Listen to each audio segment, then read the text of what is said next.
My name is Aaron, and this is Mamalu. Judith Marion. Judith Marion, welcome to the first official episode of my podcast, which is called It's All a Part of the Story. It's been a long time coming, but I finally got my first and most appropriate guest, which is Mamalu here. Why is Mamalu the first guest? Because she's amazing. That's number one. But number two is she has an amazing story to tell. And I said, you know what? We got to interview this lady and ask her a few questions. It's not a few questions, it's 2 pages, which is making me real nervous. 2 pages of potential questions. Who knows if we're going to get through all of it or not, but as things are coming to my mind, I wrote them down.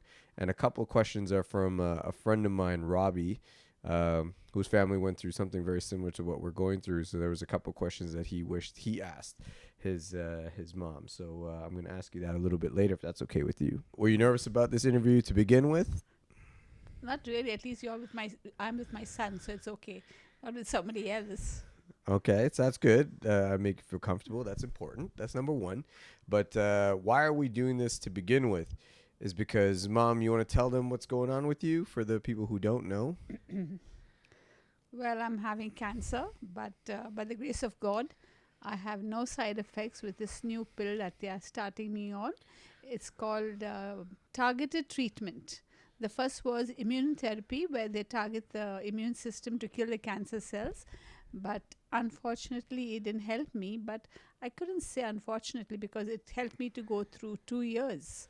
So, yes, as Mom was explaining, she does have cancer right now, which is, nobody wants to utter those words, whether you're the person going through it or the family that have to be alongside for the journey. It's not a fun journey for sure. But that's why we want to do this interview and just ask her how she's feeling about the whole thing and, and see where we go. Some people might think this is a strange thing to do, to interview your mom who has cancer, but at the same time, I felt compelled to do it. And Mom, you were open to do it. Oh, yeah. That's number one. So we have the consent of her. We'll start with the beginning of this process, which was, I think it was like 10 years ago. I vaguely remember this starting, but I don't know the details of it. So 10 years ago is when you found that you had a growth in your kidney to begin with. So how did you find out that was even there? What led you to the hospital? Let's start with that. So what happened in those initial moments? So I had a little pain on my left side, like a Okay, so you shooting had pain. pain. Okay. Yeah, and then I told Randolph, my husband, that I'm having this pain, and I sort of used to feel very uncomfortable. And finally, when I went to the hospital, they found that I had a small tumor of very slight, but in the middle of the kidney, and I was supposed to be given a surgery to take it out. But Randolph didn't want to do it because he says it's not cancerous, so why don't you just do a biopsy? But fortunately, I met another lady. I took a second opinion, and I went to Princess Margaret Hospital where they did a biopsy, and they found it was not cancerous. So 10 years ago, this particular growth wasn't cancerous. So they did initially say we should take this out. Yeah. So they did say we should take this Yeah. out. So you didn't take it out because you felt it wasn't cancer, so there was no point. Now, fast forward 10 years later, is it not the same thing that was initially benign? Is what? Yeah, I used to go to the Princess Margaret Hospital every 3 months and 6 months. And 1 year they said, no, the growth is very slow, not to worry, not to worry. So I really didn't bother because it really never gave me any pain whatsoever. But recently I started bleeding. 2 years ago, fast forward, you started to feel symptoms again. Yeah. So when I used to go to the washroom, I used to bleed a lot. And then I was advised to go to the doctor. And then she referred me to Credit Review Hospital. And they told me that it was cancerous and I had to remove my kidney, which was in the year 2022, in December. When I heard that, I'm not going to lie, I got a little bit upset. I got upset with the fact that it's the same thing that was initially looked at that went unchecked for a long time that then became the problem. Do you have any regrets for not following up with monitoring it, or how do you feel about where we are now based on the not checking part? I have no regrets because it didn't give me any pain whatsoever, and life was as it is, enjoying myself, and it really didn't bother me. So there's no regrets as far as not taking it out at the time. No. Do you wish you did take it out 10 years ago at this No, the point? doctor didn't want to take it out. The Princess Margaret Hospital, they said because I was still young, I was diabetic, and he didn't want to take it out. Because I guess it's easy to say we would have taken it out and then, yeah, we may have taken care of the cancer, potentially. We don't know. But then it could have caused other complications Yeah. with diabetes and diet, etc. So I guess there's no reminiscing. What's done is done, you know. I just wanted to bring it up and see how you feel about the fact that it's the same thing that you were supposed to monitor that kind of went unchecked for a little bit and then it became cancerous. No regrets. No regrets. Okay, well that's good to know. So then we check you're passing blood, unfortunately. When that was happening for the first time, what went through your mind? Were you very alarmed? Did you think it was the cancer back? What was your thoughts when it first started to No, I happen? never thought it was cancerous. And it didn't really bother me again because there was no pain. But then, because of the bleeding, if for a month I was bleeding, then there was something serious that was going on in my system. So at that point it didn't clear up by itself and it was going on for months. So were you scared at this point? Not really. Not scared, even bleeding for a month. No. It was just that Randolph told me, you better go to the hospital. It's not a joke. There might be something wrong with her kidney. If there is, or we don't know, but there's something wrong with her head. That's for sure. She's stubborn and hard-headed in the best ways at times. It took a month of this to finally get you to go get it checked. Yeah. Right? And was it the same time that I was with you when we got it checked? Yeah. I was in the room when we got the results for this, when we found out this was happening. I don't know if I thought it was cancer. I don't know what I thought. I don't know what any of us thought. When we were in the room and then the results came back, our worst fears were realized at the time. It was like a movie. I didn't think that, I thought he was literally going to say, oh no, everything's fine. But then it's the opposite. It was, you have cancer. And that was shocking. Yeah, it was. It was shocking. So when he said those words to you, how did you feel? Again, I didn't get scared as such. Of course, I felt sorry because not for myself, but for my family. But life has to go on. It does, but I mean, at the same time, these are real emotions. It's okay to be scared. It's okay to feel those things. So did those feelings pass you? No, I did feel very sad, very emotional. So you did, exactly. Yes. So tell me about you feeling emotional. Was it in the room you were emotional or after? No, when he told me, then I burst out crying. Mm-hmm. And then, So what made you cry? What was some of those things yeah, the that was, very fact that cancer, it's such a taboo. yeah? Yeah, but so far so good. I'm okay. Mom, I know you're being very positive, which I appreciate, and that's the best thing about you. But I think we really want to know some of the real feelings behind it. So I want you to be very blunt about those feelings, and share how it feels, because it is a very emotional thing, and you got emotional. So what was some of those things that was going through your mind that first thing made you emotional? thought about my husband, my family, that I'm going to be leaving them soon, my grandchildren, my friends and family, all are so dear to me. I felt sad, but So did you feel that it was a very soon thing, that the end was near when he said it, as opposed to... I did, because the word cancer is you're straight away. Yeah, exactly. And that's, I think most of us feel that way. Once you hear that, you're like, it's a quick process. And it is for some, unfortunately.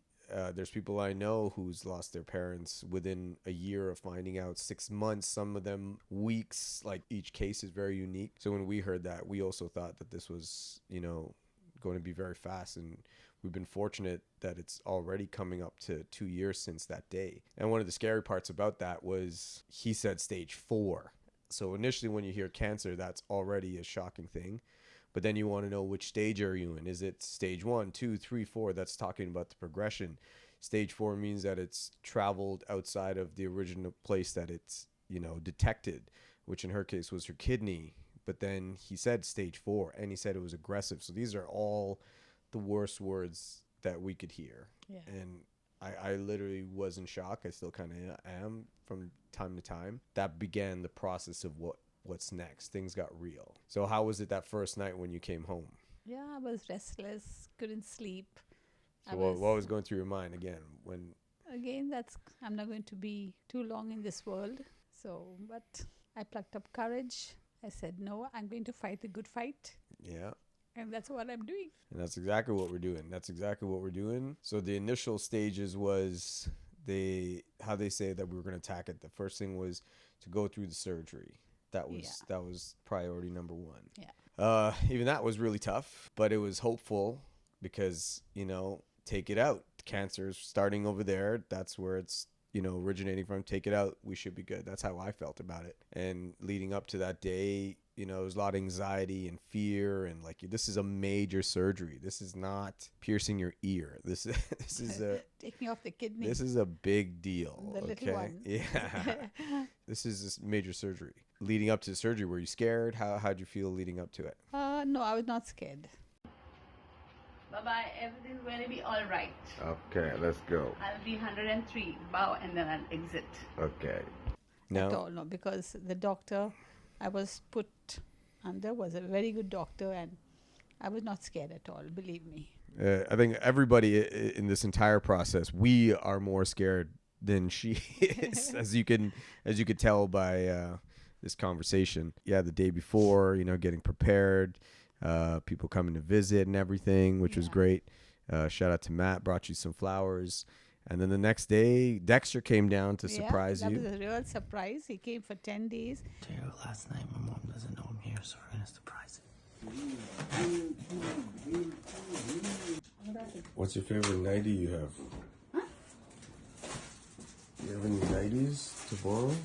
Maggie cubes. Nighties. Huh? Oh! Oh, God. She. Oh my God! That was a true, really big surprise. And I just sent his brother, I called him, and he didn't bother to reply. My God, Dexter, that is really fantastic. Nice. What is this guy talking about? Yeah, and he said, what is it, Mag is? What is he talking? My God, that's a real surprise. Oh, you. Nice. That is the biggest surprise. That's so nice. I'm just saying to myself, see, I called him yesterday and I spoke to Uncle Errol. He wants to book his ticket. But I said, no, I don't think he's interested. He said he's going to come. Oh my gosh. He was by my side, took me to the surgery, was at the side, seeing to my food, taking me to the washroom. I have 4 amazing boys and nobody can measure up to them. Nobody. Well, that's because we got amazing parents and an amazing mom. You're a product of your upbringing. So if you speak well of us, it's only because of what was provided to us as far as you guys are concerned. So that's why Mama Lou. So yeah, Dexter came and he was there for the surgery, which was great. She did the surgery. It was very surreal seeing her go into the room and all these things. Again, it's like you're in a movie. It really feels like not real. Next thing you know, she's whisked off, and they're bringing her in back. And how long did the whole process take? Oh. Okay, bye, Mom. Yeah, you were there for 2 days. Yeah. She came in, leaned over, and they took the wrong kidney out. No. No, I'm joking. They took the right kidney out. Oh, the queen has arrived. Hello. Oh, welcome home. Mama, what do you say to the fans? Wow. Wow. That's so many. Come on, the kitchen is over here. Come on. Kitchen no. Then the recovery process began. Yeah. And how was that? It took me 6 months, but I got better day by day. Definitely was weak initially, but then got slowly better and better, it got really positive for that little while. Yeah. It felt like, she was coming back to herself, that, we were in a positive direction with this whole thing. Things were looking up at that time. Yeah. Fast forward, once the surgery's done, then the next step was to start immunotherapy. Is that correct? Yeah. Okay, so what is immunotherapy? Immunotherapy is a new therapy they used to give me 2 injections every 3 weeks. That used to target the immune system to kill the cancer cells. But I took it for almost a year, but it didn't help me. But it did help me sort of, because I came through it for 2 years now, so I'm still good. Why not chemotherapy? Did they tell you that? No, they said no. For lung cancer, it's not chemotherapy. So because it spread to the lungs, Yeah, they and to my can't do lymph nodes. Yeah. to your lymph nodes. So Yeah. yes, it metastasized to your lung and your lymph nodes, and because it went there, they couldn't do chemotherapy. Is Yeah. that why? Yeah. The immunotherapy, unfortunately, is supposed to be triggering your immune system to help kill the cancer cells, but then recently we found out that it's not working. Yeah. So that leads us to the present day. Yeah. Which is that the first line of treatment isn't working, and that was very disheartening. Yeah. It was emotional time as well. She called me with the doctor in the office, and I heard the news, and she broke down again, as did I. Hearing what the doctor was saying, and tell us how you felt in that moment when you got the news that it wasn't working. Yeah, he said it wasn't working. It had spread, and I said, "Oh my gosh, what am I going to do now again? It's going to be hard on me and my family." Now it's spread to my lungs again, and to my lymph nodes. But now they've started a new treatment. It's called targeted treatment, and I'm taking a new tablets. It's all new therapies that they're trying. So it's called Sunidip, and it's supposed to have a lot of side effects. Just the chemo, but nothing sort of affected me. I'm like a horse. She is. Yeah, so far nothing. So far, so Eating good. well, sleeping well, no side effects. Still going about my daily duties, my homework, my housework, going out, meeting friends, my voluntary work, meeting family and friends. Are you exhausted hearing the list of the stuff that she's doing? This is who this lady is. She's literally a horse that doesn't stop moving, and even cancer is not stopping her, which is true Mamalu fashion. She's going about her day as per usual. So the new treatment that we have started, again, unfortunately, none of this is curative, No. which is what the doctor said. He hasn't, fortunately, used the word terminal yet. Hopefully that's not the case, but now we're in a maintenance period to try to help slow down the progression, yeah. to give as much time as possible. So right Yeah. now we're in a process of extending life as opposed to Yeah.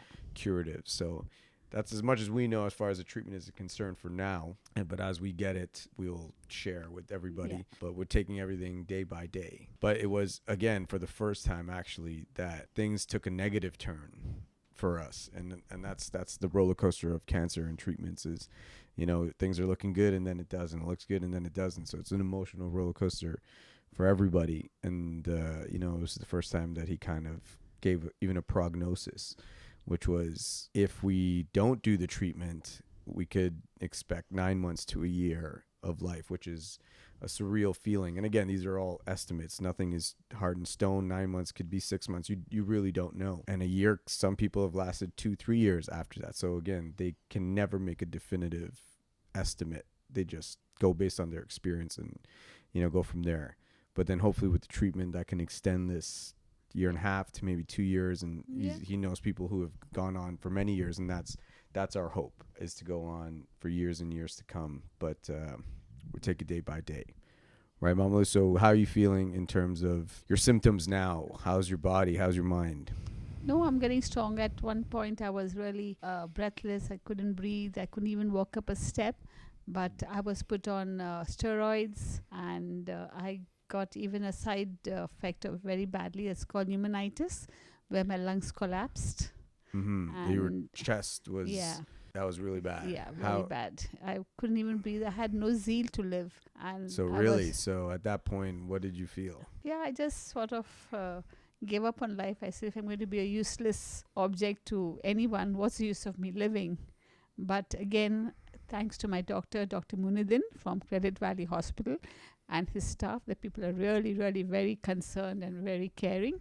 And because of his advice and his medicine, that I got back again to normal. Yeah, there was definitely a rough patch there where, she was coughing uncontrollably, and you could see, what's happening to her and to her body and even to her mind, essentially, because you could see some of that zeal of life that she's talking about slowly kind of go away. And that's really hard. It's really hard to see, especially as a family, to somebody who is full of life, to not be their full self. It's really, really a challenge. But she's looking good today, and and we'll take those days, as many as we can. Don't take good days for granted. Exactly. And that's a testament to everybody going through a fight or not. It's like the days that you feel good, like Make the best of it. take advantage of it. So that actually brings me to one of my questions, Mama Lou, and it's amazing to see where you are right now, and we hope, like I said, that you continue to get better, and we fight this as long as we can. That's our goal here. That's our goal. Yeah. You used to always say you had a good day. So what consists of a good full day to you? I always make my day happy. Meeting friends. I always look forward for the day. I always plan something. So what does a full day look like? Do some cooking, watch some TV, watch some news, and be on the phone, talk to my friends, have friends over. And that's a good full day to you. Oh, yes. Nowadays, a boring day for me. Every minute is a good day. For a person as active as she is, you'd think she'd have a license. Yeah, it's good I don't have a license. I will not be at home. But she doesn't. She already isn't at home, and she doesn't have a license because she has 4 Uber drivers Yeah, true. that take her everywhere nonstop because of the amount of friends that she has. And it's a testament to who she is as a person. She makes friends really, really easily. You have a lot of friends, A lot. whereas my dad has like You can count them. you can count them on your hand, if that. What makes a good friend to you? Why are they so important to you? What's an ideal friend? They'll go always an extra mile for me, and I will do the same for them. Yeah. So are you blessed with great friends? Because I've seen them over the years. I think you have a great ability to make good friends. They're all good-natured people. Mm-hmm. Yeah, and I see myself in them. See We are this- positive Yeah. positive energy. Yeah. She's got bus friends. She's got train friends, planes, trains, and automobile friends, Factory friends, factory friends, bank friends. bank friends. Everything is, I need to see my Church friend. I friends. need to see my friend. I need to see my friend. And my dad gets so irritated. Colony friends. Everywhere. She, Every nook and corner. she really, really does. And, again, it's one of these things that there's a blessing in disguise, is because since going through what she's going through, a lot of those friends have reached out and stuff. And you really see how far her reach was for how many years, that they're still invested in who she is as a person, to reach out and say positive, kind things, showing their support and love. Again, it's not that common for everybody to have the amount of support that she has. I don't think so. Yeah. I personally From don't family think so. and friends. She really does. Amazing. Let's go back in time a little bit just for fun, okay? Tell us the story of you and Dad. That's a fairy tale story because, Fairy tale. yeah. Okay, go ahead. And my marriage was purely an arranged marriage. It's semi-arranged. Let's clarify that. You're both looking to be married. Yeah. So it's like going to buy a TV, and you're going to buy the TV, just don't know which TV it is, but you're going to buy a TV. Yeah. So you're going to get married. You just don't know which guy you're marrying, but you're both there for the same purpose. Yeah. So it's kind of arranged, but kind of not. You're going through suitors, and then you see who's the best fit. So just to clarify, it's not two people who don't know each other, that don't have consent over the situation. That's right. Yeah. Like, you could say no. You could have. Yeah. Can you? You saying no? You couldn't say no? Okay, this is news to me. Okay, so tell us about this. Yeah, so I Did met- you meet a few different suitors? Yeah, I did, but Yeah, they so were you had not good. choice. Yeah, they were not You good. had choice. but Okay, so The best that came along my way was Prince Charming, who had a beautiful smile. And I fell in love with his smile, and it was, initially I didn't like him so much. Yeah, me too. I'm joking. But it took me at least about 2 years, because I was not with him. I was in Bombay, whereas he was in Dubai. But when I joined him, every day I used to discover something new about him. And he's an amazing guy. Amazing, amazing. And I really love him way too much. And my only fear was that if anything should happen to me, the only regret I will have is to leave him behind. I think that's a lot of people's regret when you're in a happy marriage. That is. Yeah, That I love him way too much. No, it's quite a beautiful thing to see, and I think anybody is lucky if they got to share what these two shared over the years. As a son, I've been fortunate to say that I know what a successful partnership looks like, and they've never, at least in front of us, honestly, never seen them bad mouth each other in front of each other or behind their backs ever. Personally, I've not seen it. I can speak for myself at least. And whatever disagreements, I think everybody has those. That's a natural thing. There's always been a mutual respect between the two of them. You hear them laughing, dancing.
It's quite special given how different they are as well. My mom is the most extroverted, crazy, wild person, where this guy would live in a rock if he could. He's the most introverted person you'll ever meet, and shy, and doesn't want to talk. So it's like, it's amazing the two worlds combined has made for a successful partnership. Yeah. When you got married, was this something that you feared? Was it something exciting? How was that process? No, I'm very unassuming. Okay. So I just took one day at a time. So Just take it one day at a time, folks.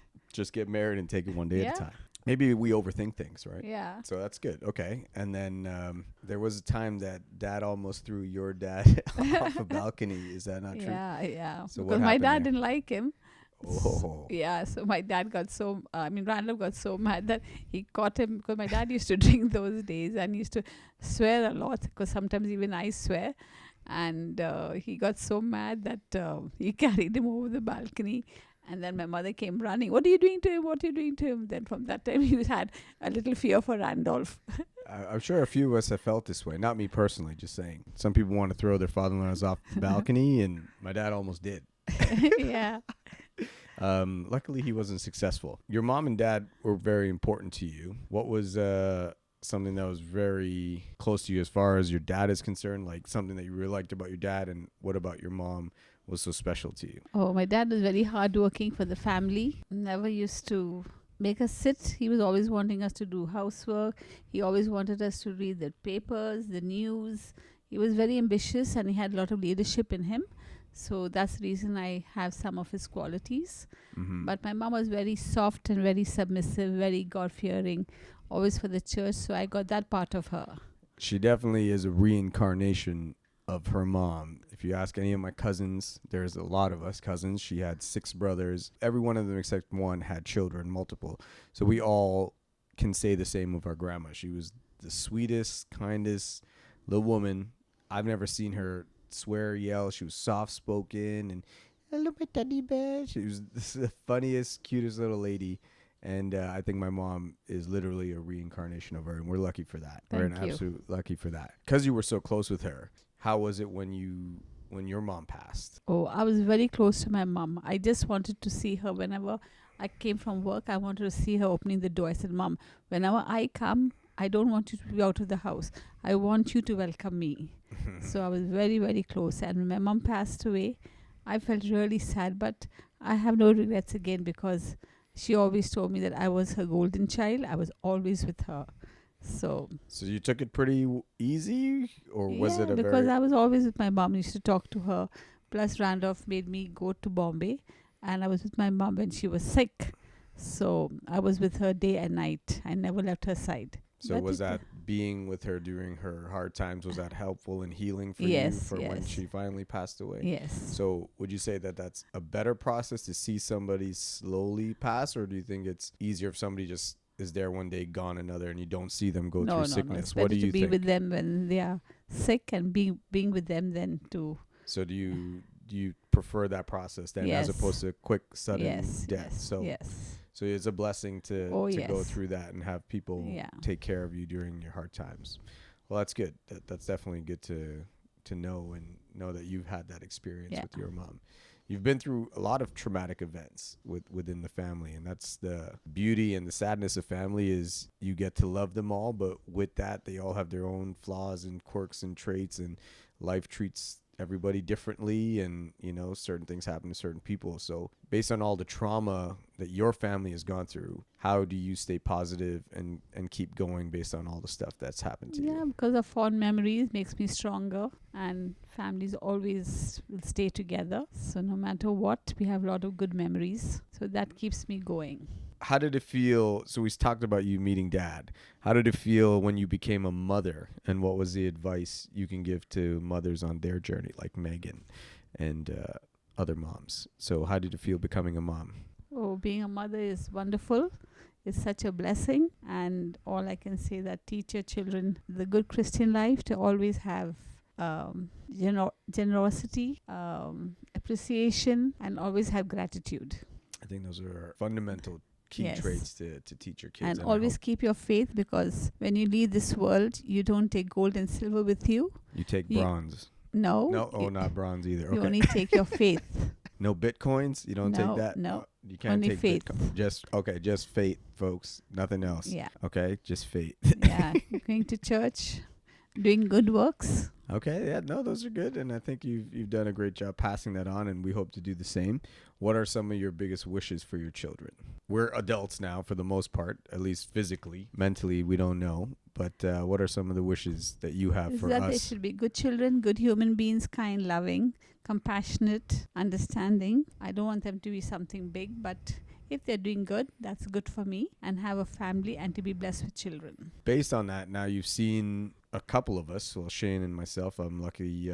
I didn't even know once we got the diagnosis if my mom was going to make it to see Wesley, let alone be present for his first birthday, which is coming up soon, which is incredible. This guy is the sweetest, cutest little guy in the whole world. Okay.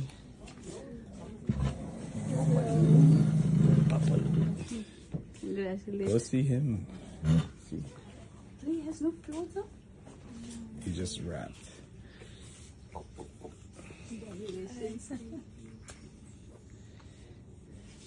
Oh my God, it's so sweet.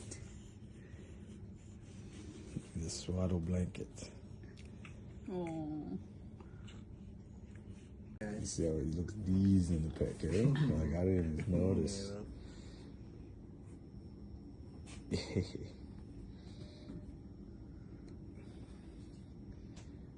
Eyes, beautiful, beautiful blue eyes, beautiful, beautiful blue eyes.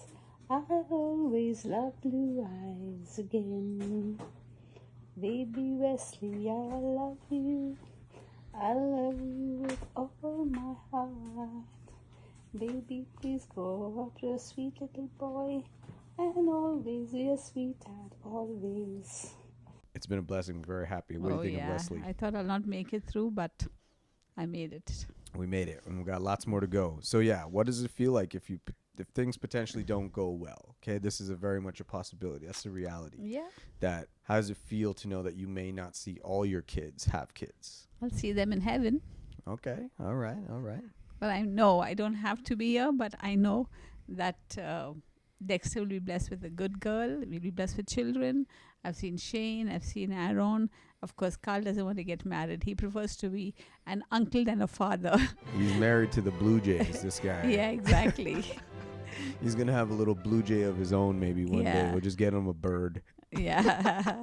True. or a raptor. Okay, but that's good. I mean, have you thought about this, that you may not be around to see some of this? No. Okay, good. That's great.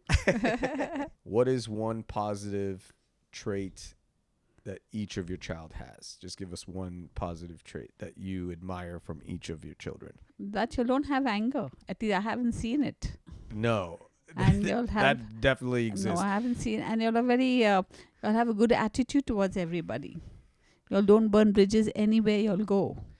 We don't burn them down completely, I must say. Yeah. Okay. I mean, for the most part, I think we all pretty And you're a positive very nature. loving, very affectionate.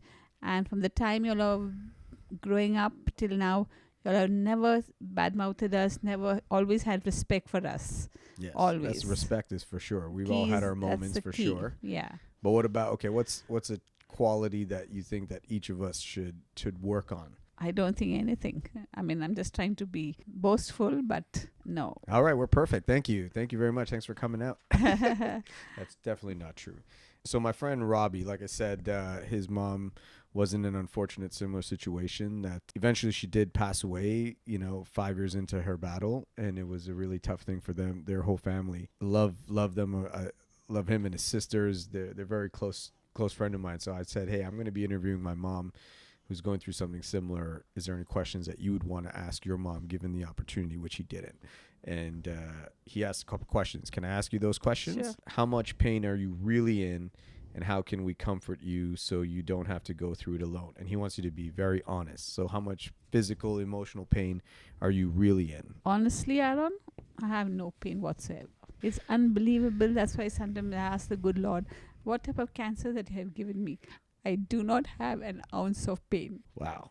Well, that's amazing to hear that And that's the truth. I believe it.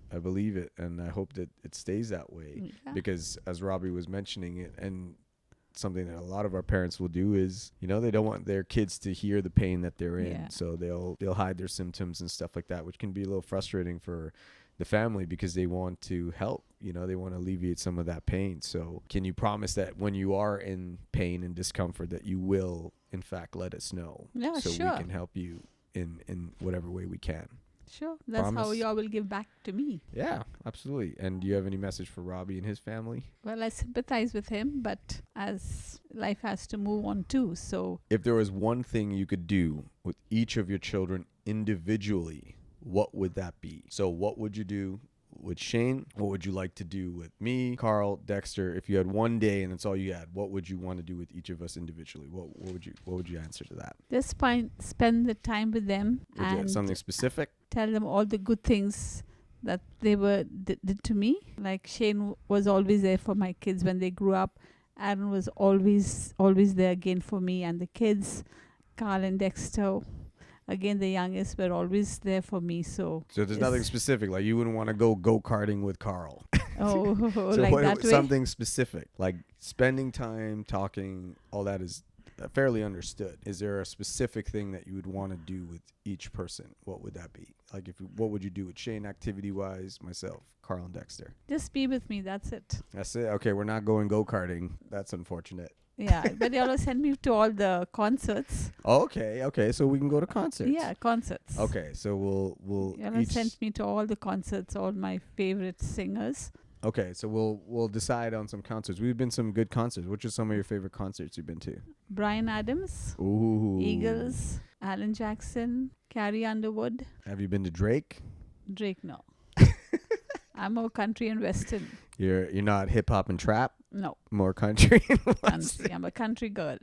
She's a country bumpkin. Yes. Okay, so we'll go for concerts, Robbie. Thank you for your question. That I really wanted to know the answer, and appreciate you asking me that question so I can ask her.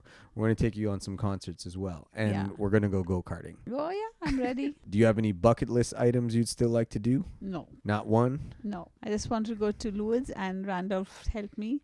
And because of my sister-in-law and brother, I was able to go to Lourdes and come back in a jiffy. So I So had you really went to Lourdes, France for like 2 days. no 4 days. 4 days. 4 days. Literally, this is something she always wanted to do pre-cancer. So yeah, so they went to Lourdes, and you loved the experience. Yes.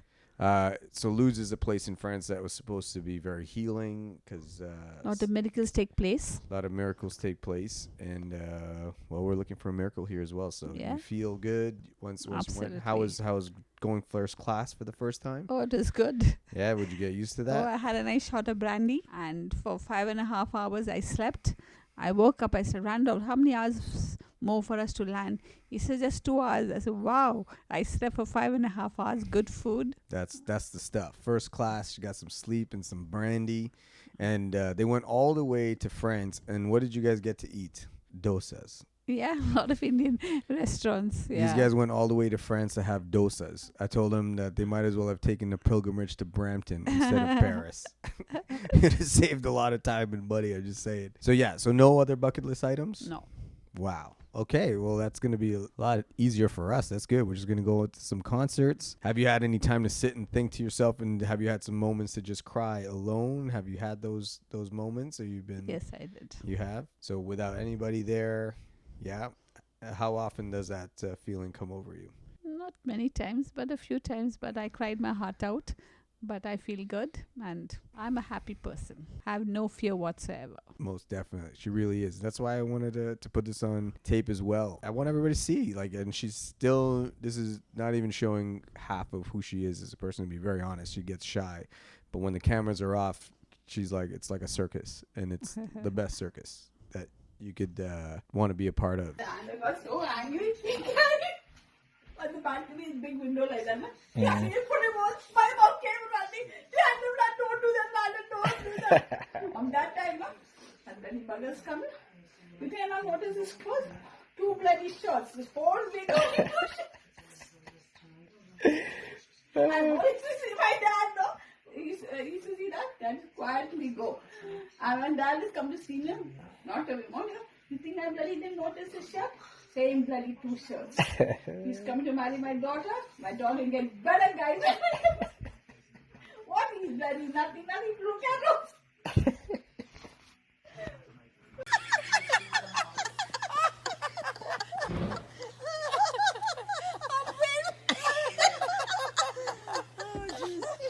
The other side, yeah. Sit down like this. Sit down and turn. You don't want no sympathy. It's going to be high tide. In a hot tub. The water might come out. This is a model whale. Frida, say hi, Ashley. Hi.